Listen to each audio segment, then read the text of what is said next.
What's up, you guys? Marty Schwartz here from GuitarJams.com, hanging out with a good friend of mine, someone I just respect tremendously, session guitar player Tim Pierce. Hello.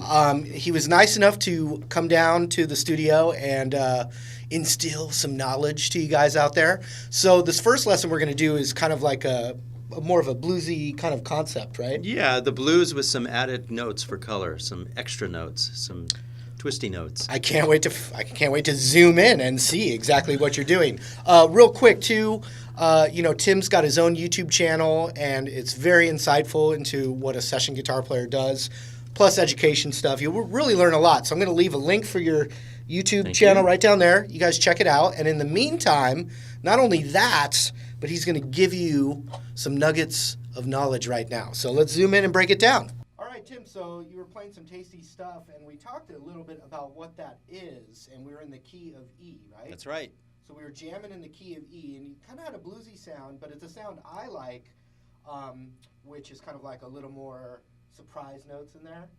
So I guess what you were explaining to me before is that it's, there's different ways to look at it, because it's using a little bit of two different scales. That's right. Different sounds, but it was kind of like the major pentatonic, and you were adding some surprise like blues notes in there. So maybe show the actual kind of scale position you're thinking of it as, and then show how you modify it, and then you can just give examples. Okay, all right. We're big boys out there, and girls. Okay. So my approach to the blues is a little different than some. I kind of grew up listening to Larry Carlton and a few other guys like that, and so I like to put in some odd notes and some kind of horn player style notes. There are guys, when they play the blues, they like to just do the 5-note scale and really be traditional and restrict themselves to the pentatonic, minor pentatonic blues scale. But let's say if we're playing in the key of E and it's the chord,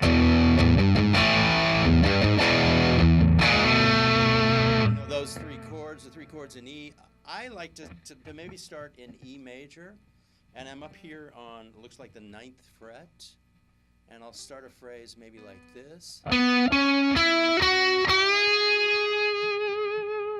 Very major.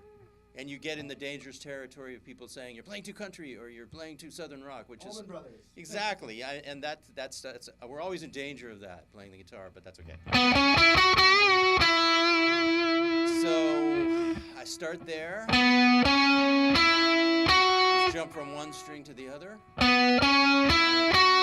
Major third. Then I throw in a minor third. I throw in a blue note, and I do the 6th right after it. So I get that really interesting tritone. And as long as I end firmly on the 1, I can take that risk and play those odd notes and throw a little blues, a little angst into the majorness. Once again, really slowly. And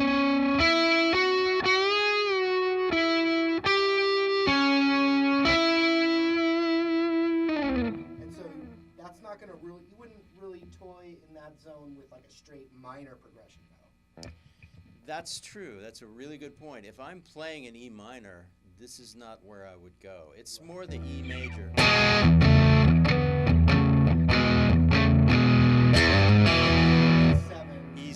Yeah, that's more like it. E7. People spend their whole life learning to combine bits of the major pentatonic and the minor pentatonic and having it flow. I know personally that it's not something you do in one sitting. No, and if I can even apply this to the minor. Yeah, that's what I really right away I can do that. If you just want to do this stretch, so I'm going. I just go up a fret with the 2nd note. And it's a bit of a stretch because it's 3 fingers across 4 frets. You can do it with your little finger, that's probably more proper. But if you do it with your 3rd finger, you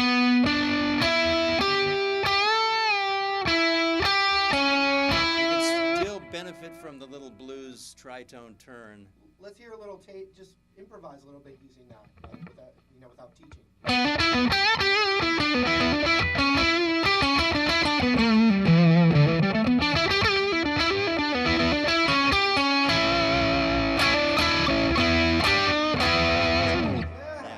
Now, I noticed also something you were doing that was really cool, and while we're rolling, we'll just get you to do that too, is like the ring finger, that 6, that ring finger on the 14th fret of the B string. Using the minor pentatonic, but with that note, show a little something there. So here we are in the minor pentatonic. Once again, you get that nice little dissonance.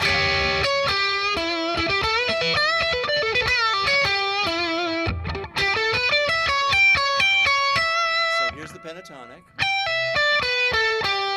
And then I add in that odd note.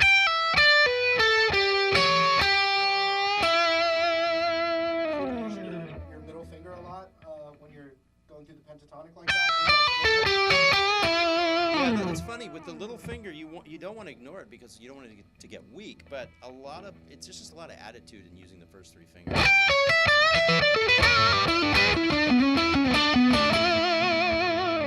How about now improvise in both of those zones all in one flowing Cool. thing? So because I know what you can do. Show me. Yeah, so here's major. Blue note, here's minor.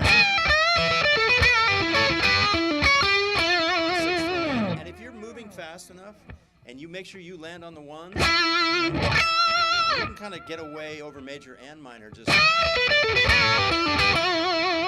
That was in minor, but it will work over E major if you commit to it and you land really firmly on the one. The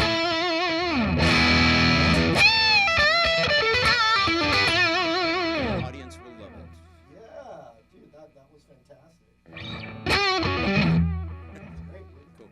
Oh, tasty lick. I think I got a little something else from that. Anyway, thanks for showing that. That was a really cool concept. Thank you. Anytime. Also, real quick, just remember, Tim's got his own YouTube channel down in that link down there. And, show him a little love. He just gave you guys some really good knowledge there, These are trade secrets that we're... Is there some committee that's going to come down on you for showing this stuff? I'm going to have to move after this session. Like the magicians that reveal the tricks on TV and then, everyone's out again. Sorry, I had coffee.